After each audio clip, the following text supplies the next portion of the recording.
Gue tuh kalau bulan September udah kayak Delon bulan Desember lah. Delon bulan Desember kan banyak job Natal gitu. Gue banyak job PKI kan September. Ya gue kan bibit-bibit bandel ada, tapi itu kan sebenarnya bukan dari diri gue gitu ya. Kebodohan apapun yang gue lakuin, ya itu yang ngebawa langkah gue sampai akhirnya gue ada di titik sekarang gitu. Mau itu hal bagus, mau itu hal buruk, tapi maksudnya itu yang bikin gue ada di titik sekarang gitu. Cerita SMA takkan pernah lupa.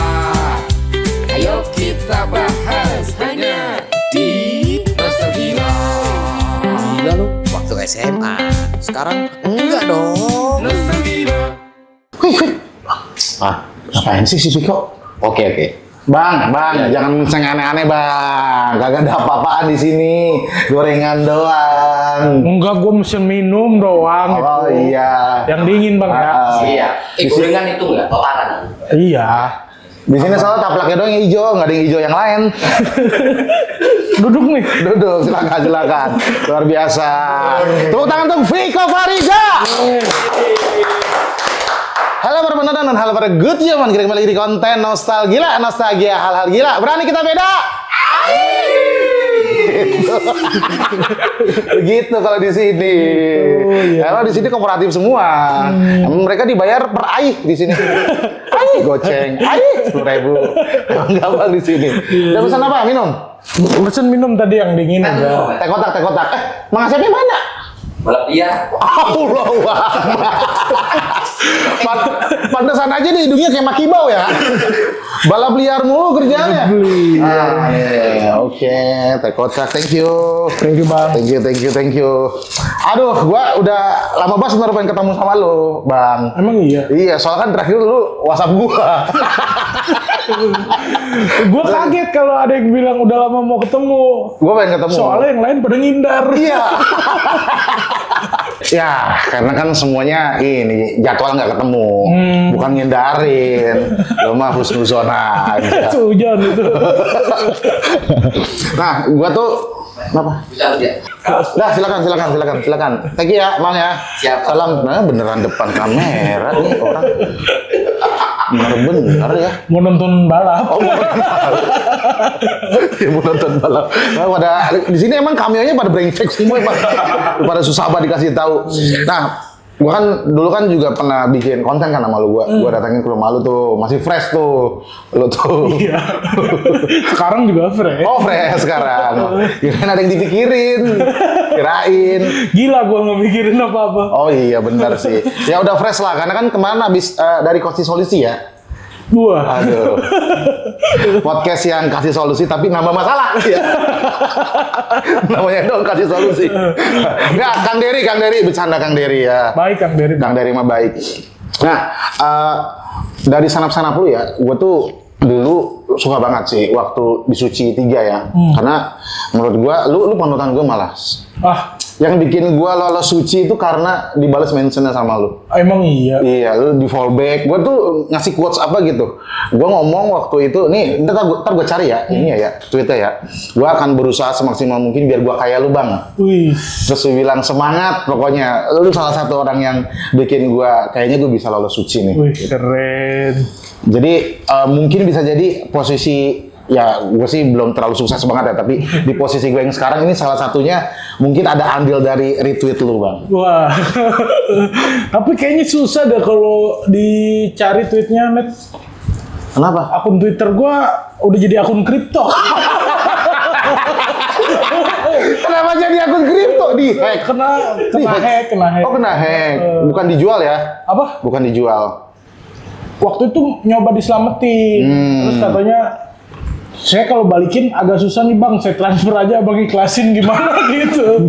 Akhirnya gue ikhlasin aja lah. Oh, tapi kalau misalnya di searching ya mudah-mudahan masih bisa ketemu ya, biar gue ngasih taunya beneran nih gitu. Nah, di zaman sekolah lu salah satu yang cukup terkenal karena banyak beberapa teman zaman sekolah lu ya yang mention lu tuh bandel. Emang bisa ya orang selugu lu dengan persona lugu di Suci, walaupun kita emang dibohongin ya dengan persona itu, dengan persona lugu-luguan itu, kita ternyata itu cuma acting semata emang aktor watak anjir. Ya kan kesini-sini orang baru tahu ternyata logonya itu acting. Oh iya. 2013 mah orang anjir nih orang polos banget gitu. Cuma kayaknya awal-awal ketahuan tuh ya. Awal-awal ketahuan sebenarnya gue bandel. Itu waktu itu lagi promo film Comic Ed, Met. Promo film Comic Ed di Depok. Dateng kan kayak semuanya, nobar. Gue lagi sama Ari Kriting kalau nggak salah. Sama Ari Kriting. Ada salah satu adik kelas gue di SMP. Terus dia ngomong ke Ari Kriting, nggak ngomong ke gue, ngomong ke Ari Kriting. Bang, Piko dulu bandel bang. Saya dulu dipalakin mulu sama dia gitu. Terus Ari nanya dipalak berapa? Terus dia bilang, saya dipalaknya emang 2000, cuman sering. Kalau total cepet mah ada gitu. Gue disuruh ganti saat itu juga cepet. Belum tentu cepet, Met. Nggak tuh bisa jadi 95 ya? Emang anjir ya? Ayo lu kasih cepet. Dikasih cepet anjir. Bukannya lu dari keluarga yang lumayan ya waktu zaman sekolah? Kenapa malak? Malak kan sebenarnya bukan butuh duit. Sebenarnya Malak tuh kan kebutuhannya lebih ke eksistensi. Wis, anjir. Iya. Maksudnya kalau lu bisa bikin adik kelas tunduk sama lu, nurut sama lu, kan ada pride yang anjir ini pengakuan ini nggak gua dapet di rumah nih gitu. Anjir. Iya. Berarti lu bandel tuh dari SMP ya? Jadi gua tuh sampai SMP kelas 2 tuh rata-rata ranking, Met. Oh serius? Sumpah, Ranking, pinter, cerdas nih. Ya maksudnya itu aja sih yang bisa gue tunjukin sebagai anak gitu. Maksudnya karena gue kan besar bareng Rispo. Nah Rispo tuh sering dapet pujian, Met. Sering dapet pujian karena Rispo tuh rajin, suka bantuin orang tua gue gitu. Jadi dia pujian-pujian daily gitu, pujian-pujian sehari-hari dapet. Nah gue tuh dipuji kalau pembagian rapot doang. Karena nilainya bagus gitu. Jadi gue tuh rajin karena ada momen yang gue kejar. Jadi saat pembagian rapot nanti gue dipuji. Sampai akhirnya kelas 2 SMP, orang tua gue cerai, Met. Maksudnya kan gue kan punya nilai bagus, itu supaya dipuji sama mereka berdua, terus mereka berduanya pisah. Terus gue kayak, gue udah gak ngejar lagi sih pujian ini gitu. Jadinya lu malak-malak orang, tawuran. Kelas 2 SMP itu hierarki sekolah udah mulai ada. Maksudnya kelihatan nih siapa yang sekarang jadi adik-adik anak jagoan kelas 3. Karena pasti nanti pas kelas 3-nya mereka nerusin kan jadi jagoan. Kayak gitu. Terus gue mau posisi itu tapi gue nggak mau dikacungin pas kelas 2-nya. Jadi gimana kira-kira caranya? Gue tahu gue bolos sekolah aja. Biar kelihatan bandel. Satu, ya cari namanya dari ketidakhadiran gue. Anjir, kenapa cari nama? Ngilangin nama. Iya. Maksudnya orang kan bolos karena males. Kalau gue bolos ada backstory-nya. Kenapa gue bolos?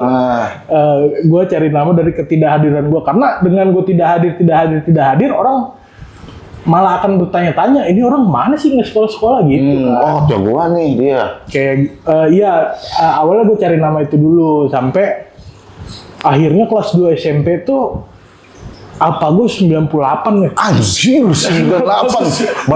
Banyakan utang lu tadi 100.000. Dibanding Alpago anjir. Alpago 98. Itu tuh udah kepotong sama sebenarnya kan Sabtu Minggu libur. Terus ada libur bulan puasa juga gitu. Jadi itu sebenarnya kehadiran gue tuh waktu itu nggak nyampe 70%, Met. Anjir. Kehadiran gue nggak sampai 70%, akhirnya sebenarnya ya secara peraturan gue udah nggak boleh ikut ujian kenaikan kelas. Tapi guru BP gue cukup fair tuh, Met, di sana. Jadi dia tuh ngeliat rapot kelas 1 gue, Met, kayak kelas 1 iya nih orang bagus sampai. Jadi di sekolah gue tuh kalau nggak salah ya, 3 besarnya tuh dapet beasiswa untuk semester selanjutnya. Wah, gitu, Mek. keren. Hmm. Apa sih sekolahnya negeri? Negeri sebenarnya, cuma yang memotivasi orang buat kejar nilai itu, jadi gue tuh kelas 1 semester 2 kesanain, sampai kelas 2 gue bandel, itu nggak bayaran sekolah tadinya, karena gue dapet beasiswa itu. Nah, timbulnya pertanyaan, kenapa anak ini jadi kayak gini gitu. Terus dipanggil orang tua gue ngejelasin ada masalah di rumah, akhirnya gue bolehlah ikut ujian bersyarat gitu. Terus itunya udah lewat, gue tetap boleh ujian, terus gue nilainya mencukupi, akhirnya gue naik kelas. Nah, pas udah nggak punya kakak kelas, baru gue masuk mulu. Oh, untuk ngasih pelajaran buat adik-adik kelas. Enggak, untuk menghancurkan mimpi-mimpi kacung-kacung jagoan sebelumnya. Anjir. Yang merasa nanti kalau gue udah kelas 3, gue yang bakal megang. Gila. Ketidakhadiran gue membuat nama gue muncul, kehadiran gue menghancurkan mimpi-mimpi. Wah, gila Crozero Depok. Gila. Kenapa lu ada pikiran semafia itu sih? SMP lo itu. Enggak, sebenarnya gue Gemini aja sih. emang red flag. Enggak, jadi gue tuh ya kalau nonton cerita-cerita jagoan, tawuran, orang-orang yang cerita di podcast tuh, kadang kurang seru karena gue nggak lihat backstory-nya, Met. Gue nggak lihat backstory-nya, tiba-tiba gue dikeroyok seair-air gitu. Tahu-tahu gue tangkis pakai jaket tang kata gue. Ya kalau film action itu nggak ada ceritanya, tiba-tiba berantem. Why gitu, kenapa? Nggak ada background-nya, alasannya. Jadi lu tuh bandelnya tuh sebenarnya karena urusan rumah ya. Lu ngerokok nggak? Nih gua ada rokok HS, rokok terbaik Seantero sini doang. Ini apa ini? Nextnya nih HS juga. Lu mau yang ini apa yang Ini itu? mentol. Mentol. Gue yang biasa aja. Wes yang biasa. Ya nggak tuh. Soalnya. Jablay gue ngerokok mentol. Tapi nggak semua jablay rokoknya mentol. Emang iya? Ada juga yang Samsu. Itu mau biar bisa dikelen.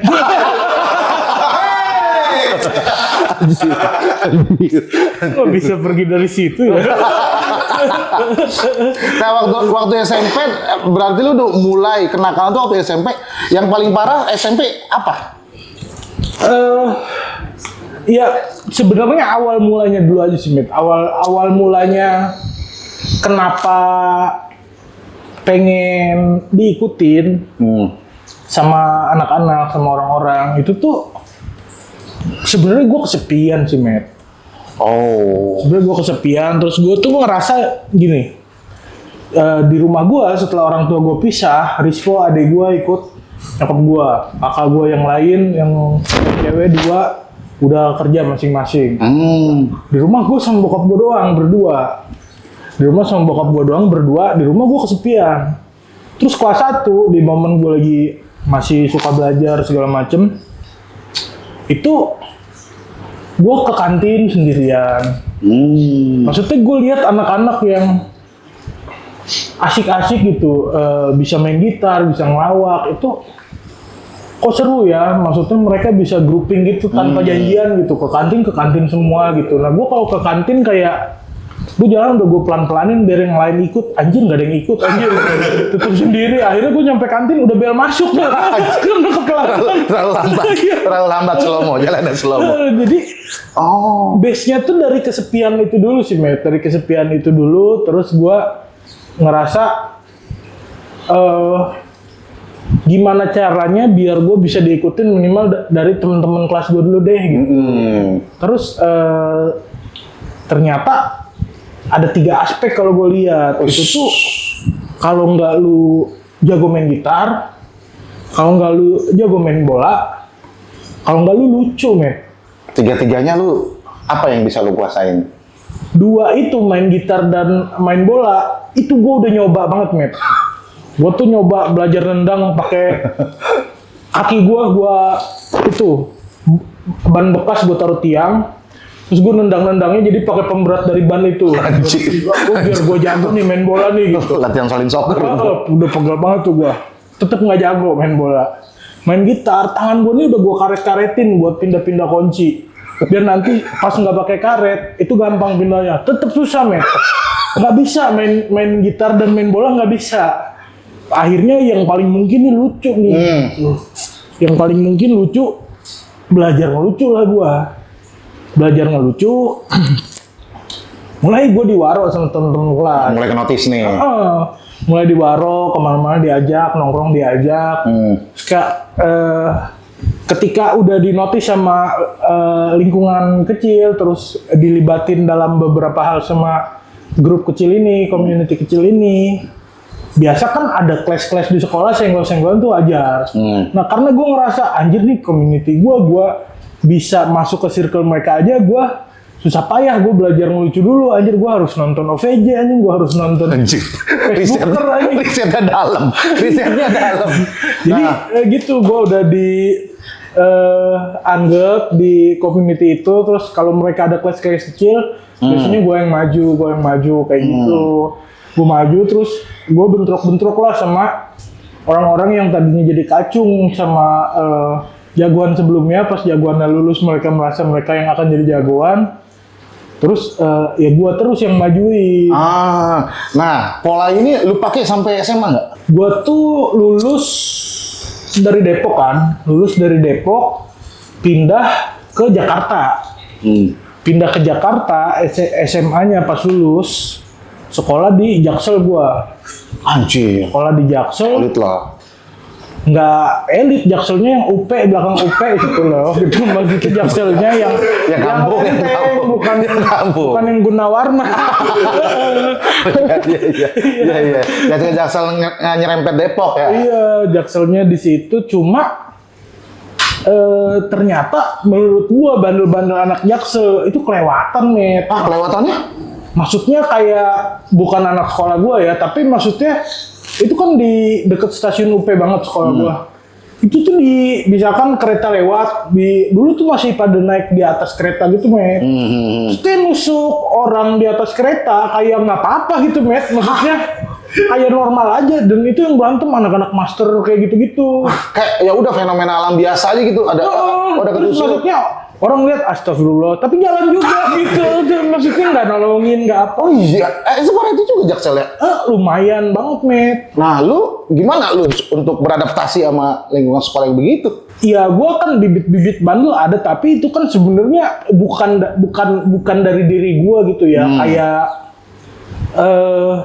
kadang tuh kita jadi brengsek juga gara-gara orang sekitar gitu. Lingkungan. Kayak gini, misalkan SMP deh, gue udah di puncak gitu. Gue udah di puncak, kalau jalan diikutin dong rame 20 orang gitu. Istirahat, biasanya kalau yang megang gitu pengennya nguasain lapangan dong. Pengennya nguasain lapangan. Jadi kalau gue dateng, maksud gue sesimpel, kalau gue dateng mau main bola, kalau misalkan ada yang main bola, ya udah gantian aja sama gua. Gantian aja sama gua gitu. Nah temen-temen gua nih pengennya nggak gitu doang. Pengennya kalau gua pengen main bola, tapi ada orang tuh harus ngerasa bersalah. Gara-gara main bola di situ. Sementara gua main bola, yo masa lu mau main bola ditempatin sih gitu-gitu pada manas-manasin. Nguasain. Jadi gua pang sini gitu.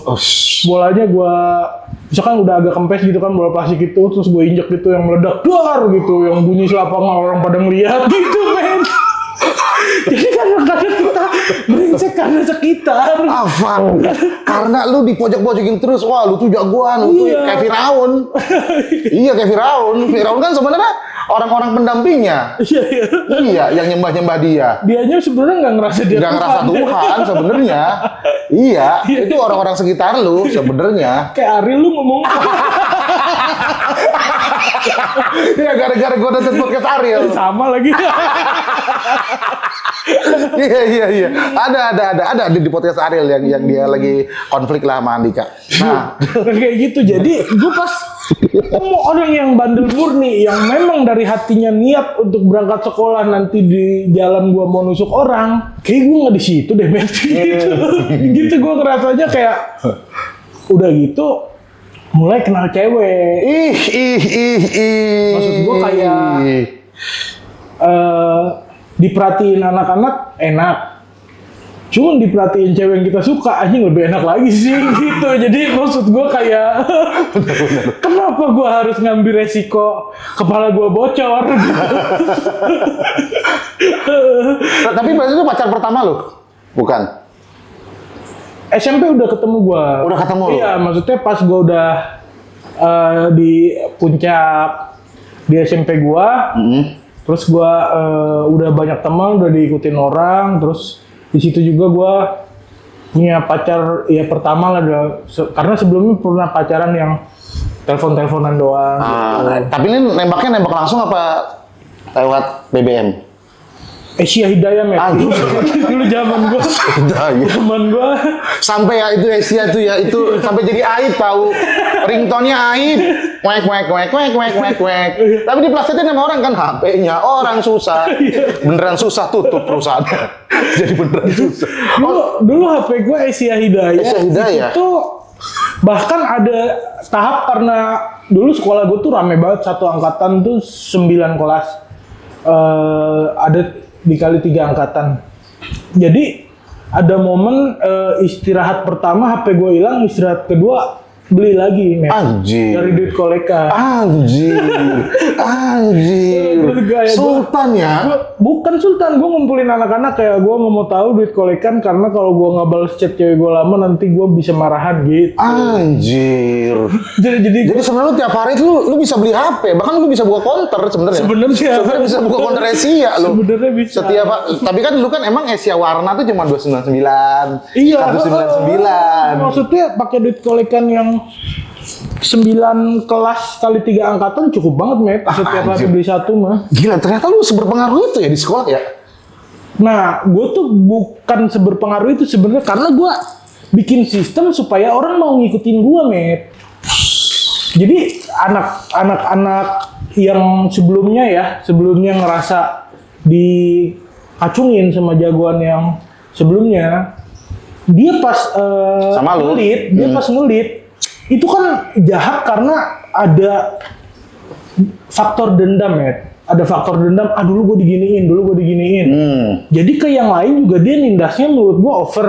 Kayak ada anak sepatunya baru diminta tukeran gitu, ada anak jaketnya baru diminta tukeran, kayak gitu. Maksud gue itu tuh agak menyakiti perasaan orang itu tanpa orang itu ngerasa dapat benefit gitu. Maksudnya kalau gua nerapin sistem kayak ya udah jatah lu kan ada 9 kelas kali 3 ada 27. Itu tuh kayak bisa gua bagi, Met. Jadi gua nggak ngambil semuanya dalam satu hari gitu. Gua bagi, gua rolling. Ini bagian ini hari ini, bagian ini hari ini, bagian ini hari ini gitu. Jadi kayak terorganisir dengan baik dan feedbacknya adalah kalau lu diapa-apain, diusik sama yang lain-lain, yang orang-orang so jagoan yang lain, lu bilang gua aja. Anjir. Gitu. Jadi kayak Orde Baru. dia dapat perlindungan gitu, men. Ya kayak Orde Baru Dia lu. ngasih sesuatu tapi dapat perlindungan dari gua. Kroni-kroni lu semua dapat kebagian permen. Jadi lu nggak diusik. Iya, kalau ada yang ngambil permen berlebihan, itu yang harus dibantai. Lu udah pakai sistem itu lu. Enggak, tapi sebenarnya kan orang Orde Baru tuh nggak suka sama kakek moyang gua. Oh. Iya, benar. Soalnya gua kabarnya sempat ngeliat kan di Kumparan. Iya, katanya lu keturunan PKI. itu framingnya agak ngeri banget loh. Tapi itu berarti secara DNA, DNA Idit. Iya. Tapi secara DNA lu emang ada keturunan, ya. Jadi kakek gue tuh adiknya Den Aidit. Siapa namanya Murad Aidit ya? Murad Aidit. Jadi kayak gitu.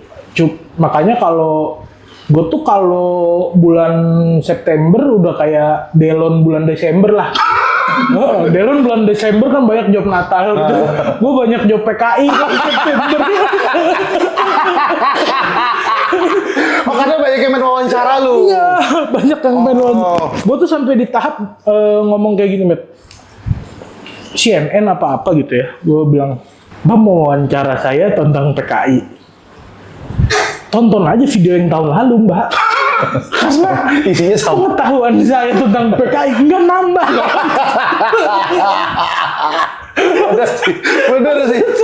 Bener sih. Kecuali saya ngarang dari dulu DNID betapa dia nyari ilmu di Gunung Selamat. Ada konspirasinya. Iya kan, saya cerita berdasarkan yang kakek saya pernah cerita. Kakek saya udah meninggal, jadi nggak cerita apa-apa lagi. Jadi pengetahuan saya segitu, nggak nambah lagi. Tapi kan di zaman sekolah waktu zaman PPKN ya, itu kan ada dong, bahkan mungkin disebut nama kakek lo. Menurut lo isi pelajaran saat itu ya PPKN, pendidikan kewarganegaraan, bertentangan nggak sama yang diajarkan sama kakek lo waktu zaman lo sekolah tuh? Wah ini kayaknya nggak gini dah kakek gue cerita gitu. Saya ingat gue ya, di IPS, Di IPS bagian sejarah, malah bukan di PKN-nya. Di IPS bagian sejarah. Nah, gue tuh kayak rumah kakek gue tuh deket, rumah kakek Murad tuh deket di Depok juga gitu. Jadi gue tuh sering, misalkan gue nggak sama orang tua gue ke rumah kakek gue bisa ngajak abang gue atau kakak gue ke sana gitu. Gue ajak kakak gue ke sana, terus gue sharing di apa yang gue pelajarin di minggu lalu gitu. Jadi kayak misalkan gerakan G30S. Terus katanya si G30S ini semua kadernya mau bunuh jenderal. Di IPS nih, pelajaran IPS nih. Terus gue ngomong ke kakek gue yang dipelajarin di sekolah kayak gini. Berarti kakek jahat dong. Gue gitu dong.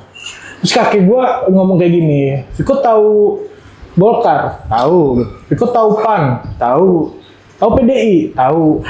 Ada nggak mereka kader-kadernya pada punya senjata? Hah? Iya ya, nggak ada yang punya senjata ya. Nah, PKI itu sama seperti halnya Golkar, seperti halnya PDI, seperti halnya PAN. Mereka juga partai gitu. Kalau nggak ada yang masuk senjatanya, nggak punya dong mereka senjata. Kalau gua tanya ini balik ke guru gua di minggu selanjutnya, guru gua bingung. Guru lu juga kagak tahu itu, kagak tahu. Yang ngasih tahu langsung dari saksi sejarah. Saya ini Bu, yang ngasih tahu saya saksi sejarah Bu. Ibu ada nggak Bu di kejadian itu? Pasti kan nggak ada. Bingung. Tapi lu konfirmasi ke guru lu? Iya, gua ngomong. Lu konfirmasi? Iya, anjir berani banget. Enggak, maksudnya ini kan kurios gitu. Maksudnya gue penasaran.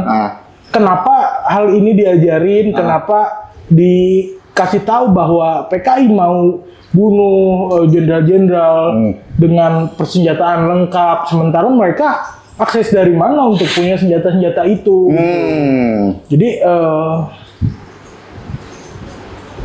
guru gue bilang kurikulum kita nggak detail sampai ke sana sih gitu. itu masih coming soon. Kayaknya belum itu. Kita baru sampai season ini nih gitu ya.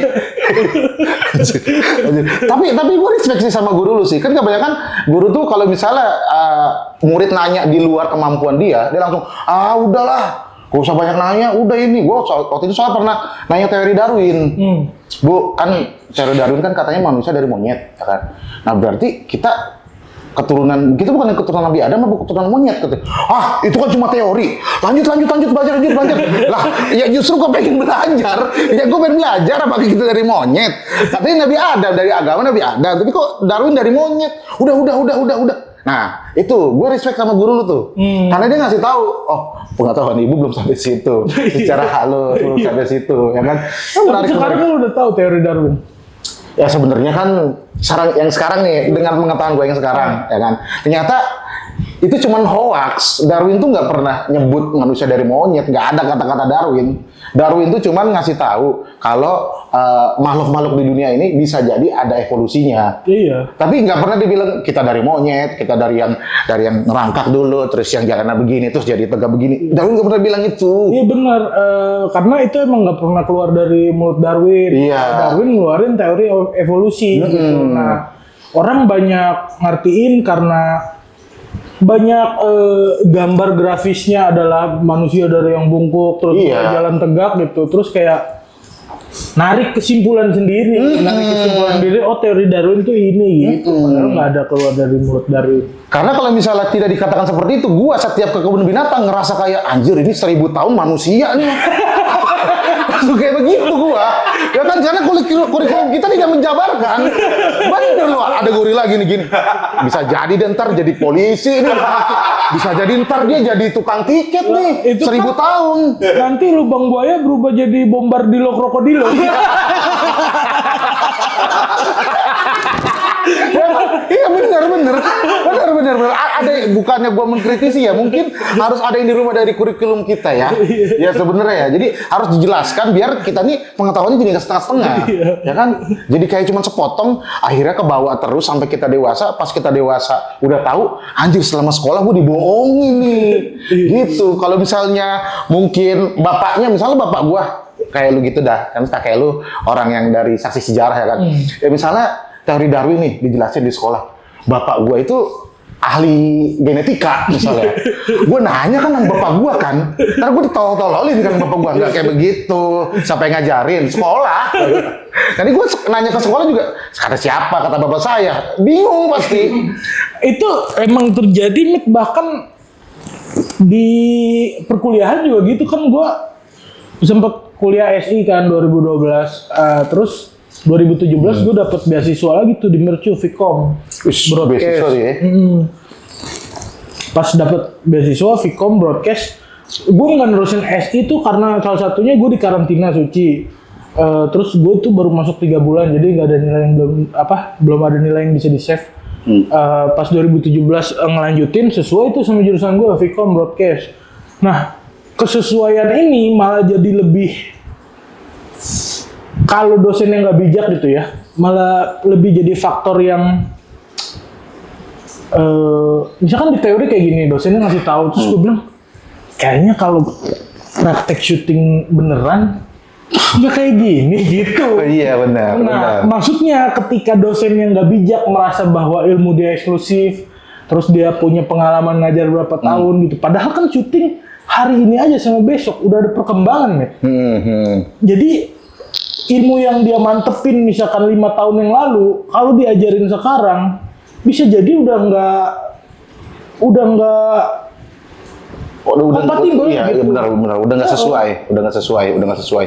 Kayak zamannya Om Indro waktu syuting kan dulu kan masih pakai pita tuh. Bener. Jadi semua dubbing kan, Iya. daripada ngabis-ngabisin kan sekarang bisa tinggal hapus. Ya kan lu bayangin kalau misalnya orang yang syuting 80-an langsung tiba-tiba ujuk-ujuk 2025 syuting gitu kan. Udah nanti kita dubbing aja nih, Pak, bisa tinggal dihapus. Kan jadi ketinggalan zaman sebenarnya. Iya. Nah, itu dia yang menurut gua kurikulum itu, menurut gua yang sekarang ini ya, itu tuh tidak berguna di kehidupan jadinya. Kecuali dosen-dosen yang bijak, dia tuh bisa lebih ngomong. Ya sih juga ada pengalaman magang di televisi kayak gini gitu. Terus saya ngerasa apa yang saya tahu, apa yang saya pelajarin di kampus ternyata nggak terlalu kepake di sini. Makanya akhirnya saya jadi tenaga pendidik dan jadi dosen gitu. Iya. Itu lebih bijak menerima bahwa kadang apa yang dipelajarin ketika dipraktekin tuh udah nggak relevan. Jadi lu emang tidak meneruskan lah, karena mungkin lu ngerasa kerjaan lu nanti tidak sesuai dengan bidang yang lu pelajarin. Ini kan terus kan jadi entertain ya kan ya. Apa yang menyebabkan lu tuh kayak, gue kayaknya bakalan gambling dari entertain, gue bakalan full time di entertain. Nggak pernah sih, Matt. Nggak pernah. Maksudnya gue tuh nggak pernah kayak, kan ada nih orang-orang yang misalkan kita tahu dia udah juara suci gitu, juara 1 suci. Terus dia tuh mutusin bahwa gue nggak mau terlalu fokus di stand up, gue mau fokus di animasi. Nantinya gue mau bikin film animasi buat anak-anak gitu. Terus jadi film animasinya sukses gitu. Maksudnya itu kan dia udah punya roadmap yang jelas tentang hidupnya, bahwa dia mutusin pengen ini, tinggalin dulu ini, terus gue masuk ke sini, terus nanti kayak gini gitu. Nah, gue tuh nggak pernah nggak pernah punya patokan gue harus kayak gimana, terus nanti gimana. Jadi gue ngikutin alur kayak ya udah gue seneng stand up, gue ikut stand up. Dari stand up gue ikut kompetisi, ya udah gue masuk kompetisi. Dari kompetisi diajak main film, ya udah gue main film gitu. Di film kenal narkoba ya gimana gitu. Maksudnya kayak yang lingkungannya gitu, terus gimana gitu. Iya. Tapi lu zaman sekolah Nggak pernah gue ada rencana buat ketangkep terus konferensi di Polda, nggak pernah gue. Itu terjadi sendiri, men. Benar, datang dengan sendirinya. Ya kan?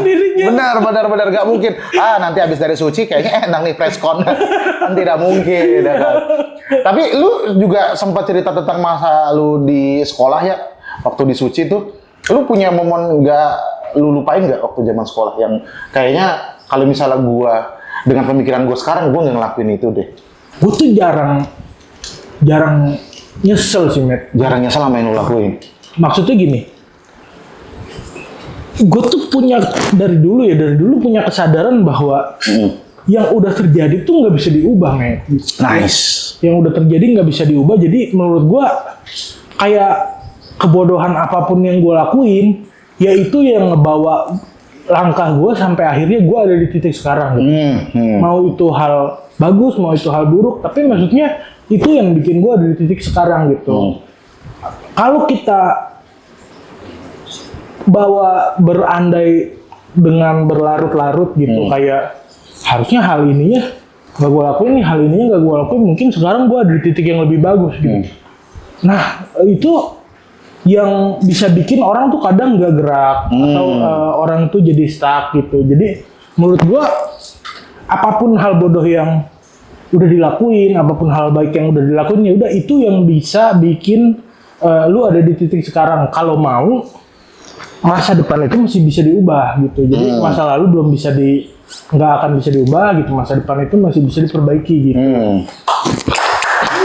Luar biasa. Benar.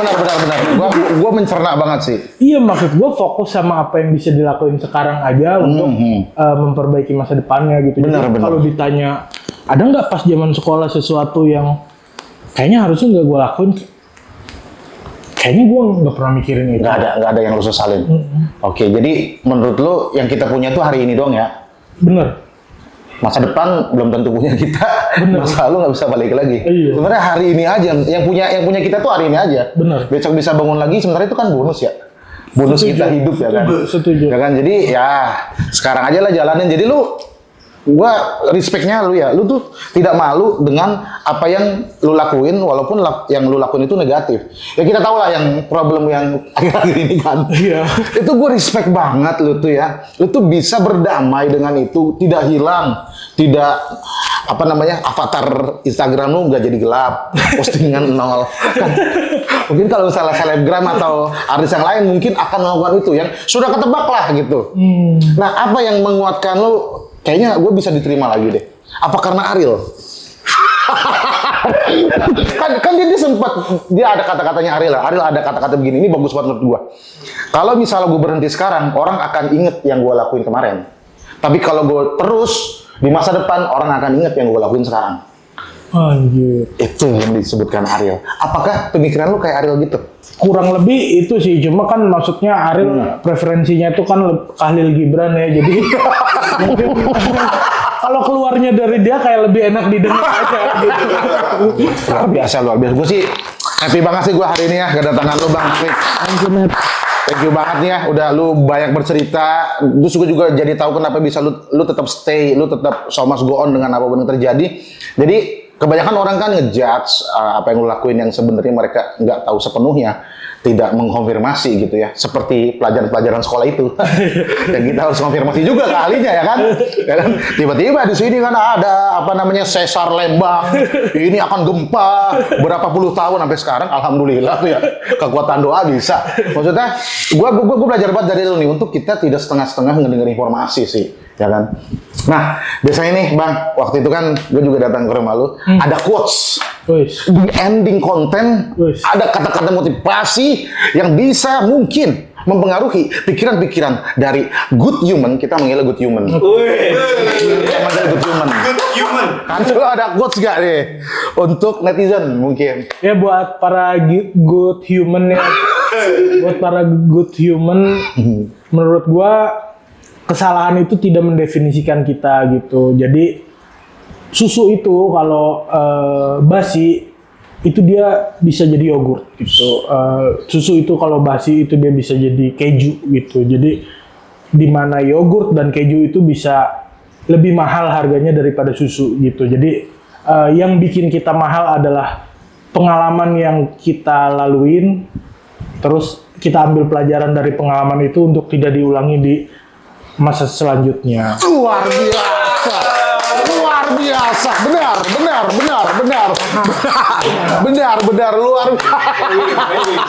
luar biasa. Luar biasa. Itu sangat benar sekali. Karena banyak barang yang sekarang kita nikmati itu karena kesalahan, brownies. Karena dia bantet, dicobain ternyata enak, jadilah brownies. Itu kan kue yang nggak ngembang, ya kan? Di zaman dinasti king, ada orang lagi rebus, tiba-tiba ada daun jatuh, ternyata jadi teh, nggak dibuang. Jadi the power of kesalahan Anggur busuk jadi wine. nah, jadi mabok. Tapi lebih mahal. Karena akses untuk tiket ke neraka emang nggak murah. Oke, kalau kayak gitu, terima kasih semua Kucuman. Dadah, thank you Bang Viko. Thank you. Gila lu, waktu SMA. Sekarang enggak dong. Nostalgia.